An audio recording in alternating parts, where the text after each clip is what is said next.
Thank you for coming. I'm very happy that you could be here to have this discussion with us today. Because there's a topic that I want to talk to you about which is very near and dear to my heart and many of our hearts. It's the idea of social justice. Now this is the core of Reform Judaism. It's the core of Judaism. I was brought up down in the peninsula in Portola Valley, in a small town, and there were not a lot of Jews there, with very strong Jewish Texas parents. And they told us when we were young that our main job in the world, they did not care what we did. All they cared about was that we made the world a better place. By the time that I got into first grade and I started to learn about Martin Luther King, I became upset with Martin Luther King because I thought he'd fixed all the world's problems and that was supposed to be my job. Now, eventually I realized he left a little bit of the work undone and there was still something for me to do. Now this idea of making the world a better place, it is deep within our Jewish tradition. It is so fundamental that if you look at the baby naming or the bris, at the very beginning of that ceremony, we put out a chair. And on that chair we say, this is Elijah's chair. And then we move on with the ceremony. But the reason we do that is because Elijah is the prophet that comes when the Messiah has arrived. And so we're ostensibly saying that this child, this new baby, just might be the one who can think so far outside the box that they might actually fix the world. They might actually make it so there's no more hunger or poverty. They could be the one. But you see, if we think about that child doesn't know any different. They're not going to remember that ceremony.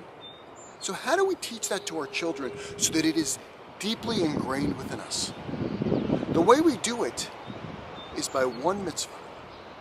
Now, it's not just one mitzvah that comes and goes. It's the number one mitzvah in our entire tradition. It's the mitzvah that repeats itself 36 times in the Torah.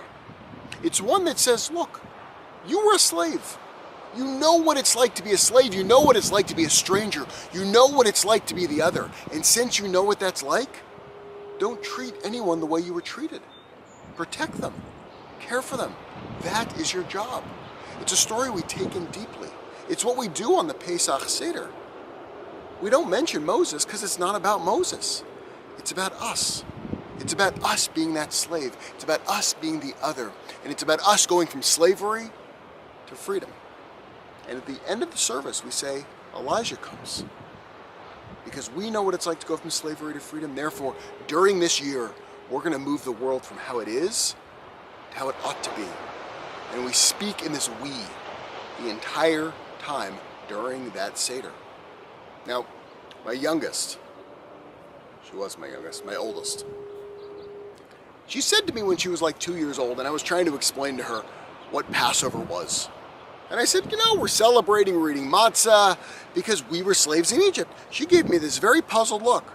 She goes, we were slaves in Egypt? I'm like, yeah, we were slaved. She goes, you were in Egypt?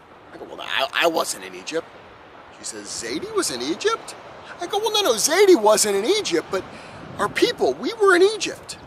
She didn't really understand it. But I can tell you, the next year, when she was 3 years old, and I saw her explaining to her brother about Passover, she said to him, we were slaves in Egypt. This lesson had been internalized. And we teach them this. That when we see people who are homeless or disenfranchised, it's not somebody else. It's us. That's why we care for them. When she was driving with my sister, her aunt, she was after a soccer game and she was drinking a juice box. And it was half empty, and she saw a homeless woman. She told my sister she had to turn the car around and pull over for the homeless person. My sister asked, why? She says, well, we have to give them this juice because I'm Jewish, and we were slaves in Egypt. We teach this lesson deep in our tradition so we never see those people as something different than us. We take those narratives not just to tell the story, but to be active in the world, to actually cause that change. And so now I would like to move it to you. I want to move it to you having that discussion and discussing this. I would like you to answer these two questions.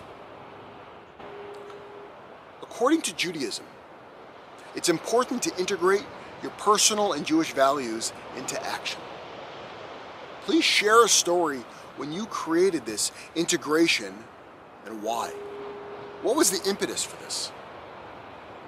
And question number 2.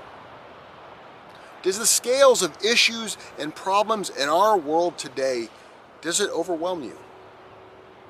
And if it does overwhelm you, how do you move past that?